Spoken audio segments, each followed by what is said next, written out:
Hey, what's up, guys? Scott Murdaugh here, and this is something I'm gonna start doing probably once a week on the blog, and it's kind of a speed sales letter critique. So I'm just gonna run through and touch on the most important ways I think a sales letter can be improved, and I hope this can help you guys out.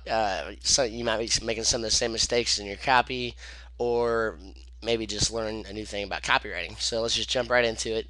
And this is the homepage of the Lunchbox Diet by Simon Lavelle. And this is actually a really cool product because it's been featured on just about every woman's magazine in the UK. Cameron Diaz and a ton of other celebrities swear by this diet. I think over 200,000 people have are members of this and have used it. And there's a ton of just really great reviews. So you've got all the proof, the credibility. It's a strong product. So you've got everything you need to make this really just a blockbuster type of product.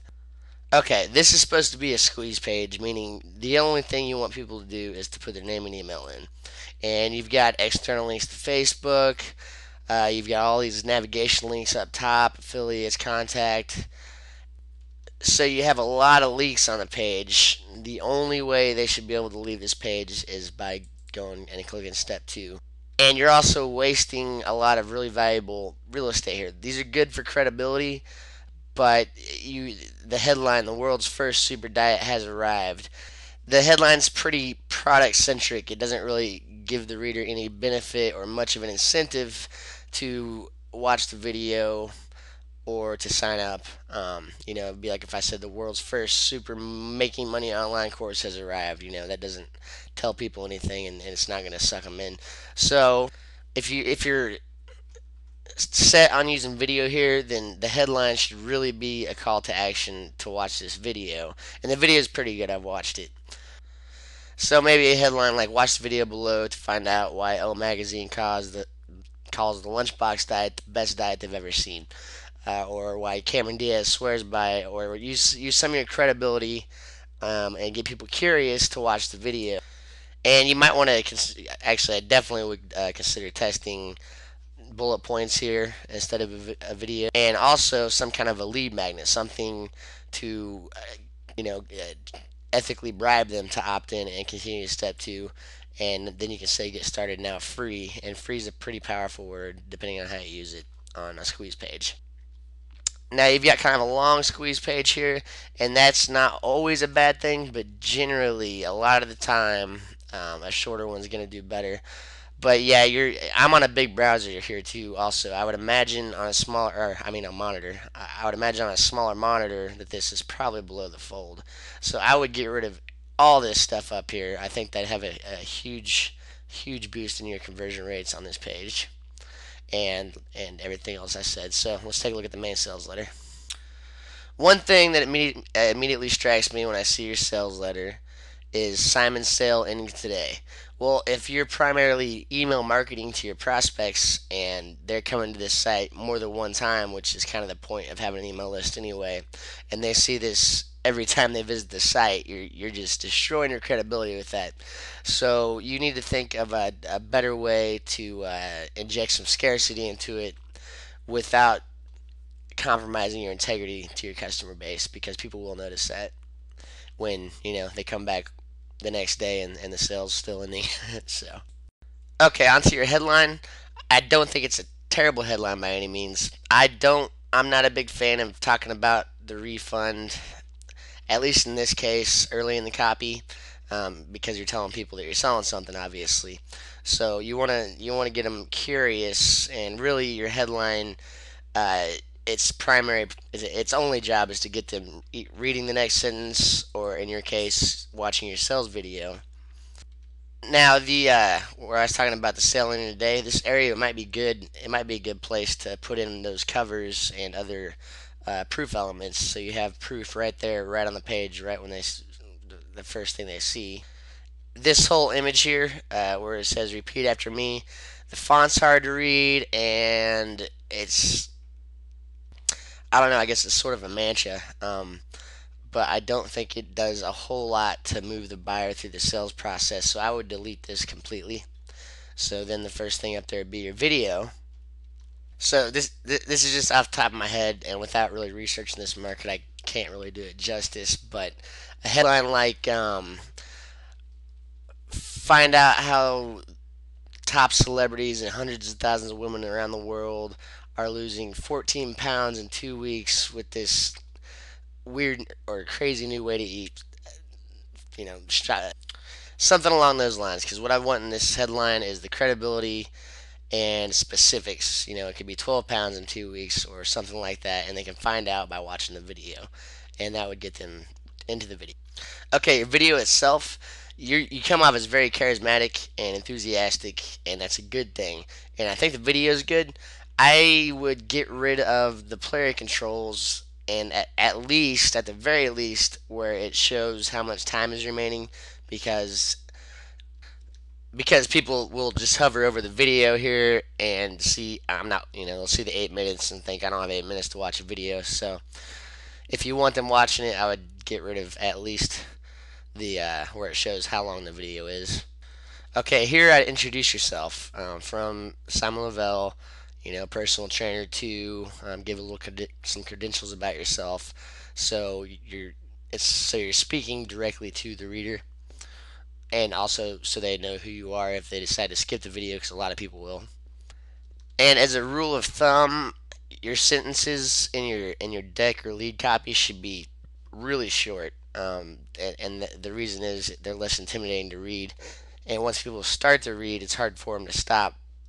And this is just kind of a quick example from my site, resultscopywriting.com, of what I mean.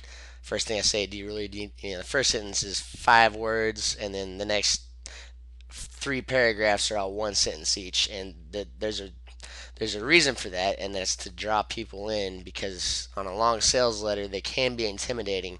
So you want to use short paragraphs, short sentences as often as you possibly can. That's another problem. Like right here, this is a pretty big block of text that's kind of intimidating when you look at it.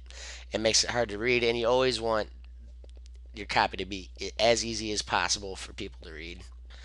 You're doing a pretty good job here with the have you ever felt like giving up because you've tried so hard to lose weight? You seem to know your market pretty well. You're asking the right questions here. The bolding you're using, though, it's, you're bolding have you ever, and it doesn't really serve a purpose. Something you might want to actually try is bolding the first one and then the second one not bolded, the third one bolded, and it creates a pattern, makes it easier for people to read. That's kind of a minor thing, but something I noticed. And your story's pretty good. Again, you've got some longer paragraphs, a little too long, in my opinion. And these bullets are pretty good. Pretty good. I could be wrong, but this graphic here could be a roadblock, just because they'll have to stop and kind of figure out what the little graph means. Okay, this is fat, that no fat, easy, fun. So you're kind of making them work to understand what you're saying here. So I would say it's worth testing, removing that graphic, and it might not be hurting anything. I could be wrong. I just noticed this because I'm kind of scrolling through your pages. I'm doing this, but they all said they didn't feel like they were on a diet. That could be a big hook. That could be kind of the big idea for all of this, if you wanted to take a new approach. Okay, and now we're moving into your testimonials. Look, Gene tried everything before. I'm not sure if you're primarily targeting women in the UK, but if you want to target the US market at all, you're going to have to change this all to American English, like lost one stone. That's going to fall on deaf ears to a lot of people in the US. Okay, I've kind of browsed through these, and they're really, really, really good. The BBC's reporting on it, all of that stuff. Normally, I would say don't put a YouTube video on a sales letter, but for the BBC reporting on it, I think that's a good thing there. And this is all really, really good proof. What I'm worried about is whether or not people are actually getting to that point and seeing it. So, a couple of ways you could get around that. You could put the proof higher up in the copy, maybe before the story, maybe immediately below the video. Because people are going to believe your customers your customers are going to be your best salespeople for your product.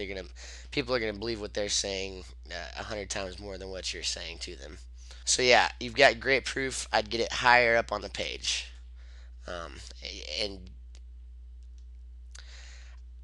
I can't really even put into words how important having good proof is. You can't manufacture real genuine proof. So what you have here is gold, and you really need to use it to the best of your advantage. And more bullets. I think your bullets are okay. They're not the approach I take, but that's not necessarily a bad thing. I'd actually put bullet points or maybe some kind of graphical check mark by them. And again, the way you're bolding, I would go with the bold one. Leave this one unbolded. Bold this one. Leave this one unbolded. Probably get rid of a lot of the yellow highlighting. You're kind of overdoing it a little bit there. Again, break up the long paragraphs. I don't think, again, I like how to know if the Lunchbox die system is for you. This is all okay. And now you've got all these proof elements again, and you get this stuff higher up in the copy. And again, these big paragraphs are hard to read, and it's really easy to break them up. Just a lot of the times you don't write sales copy in the conventional ways you'd write. You have shorter paragraphs.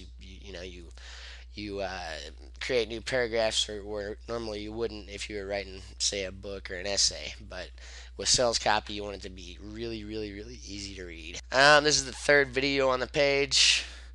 This might be something to, like as a freebie to give away for the opt-in, like I was talking about earlier. You, 3 videos might be overkill. I'd say 1 video is enough. So you, I don't know. I would probably lose the third video there. I would sell these bonuses a little harder, meaning 5 or 6 or 7 bullet points of what they'll learn. Something snappy, something that's going to get them curious about the bonuses. The point is, by the time they're done reading through the bonuses, you want them wanting the bonuses so bad, that they'll buy on the bonuses alone. And again, here you've got those mega paragraphs. You really have to work on breaking those up. The way you have your guarantee worded here, if you're not completely satisfied with the amount of weight you've lost in 21 days, haven't seen a significant increase in your energy, boosting your self-esteem, fitting your clothes, blah blah, you get your money back. But it almost sounds conditional, like they have to, like there might be some kind of loophole where you ask them to prove that they haven't lost weight or something. So I would say if you're, in that with, if you're not satisfied for any reason at all, whatsoever, just let us know within 60 days. You'll get your money back, and that way you're taking away all the risk for them. And I know you are anyway, but you want to make it, crystal clear to them that there is no risk. Okay, we're almost to the end here. Um, they compare the costs. Might not be the best idea to assume they smoke. I don't know. Probably not. And I'm going to assume you're primarily marketing to the UK market because you've got everything in pounds. But like I said, if you want to bring this over to the American market, which I would, you'll probably want to create a separate page if you already haven't, with all US dollars and American English.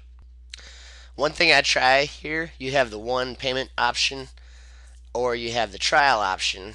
What I would probably do, at least test, is just have this page one payment, and if they navigate away, have a pop under or a pop up that takes them to a trial.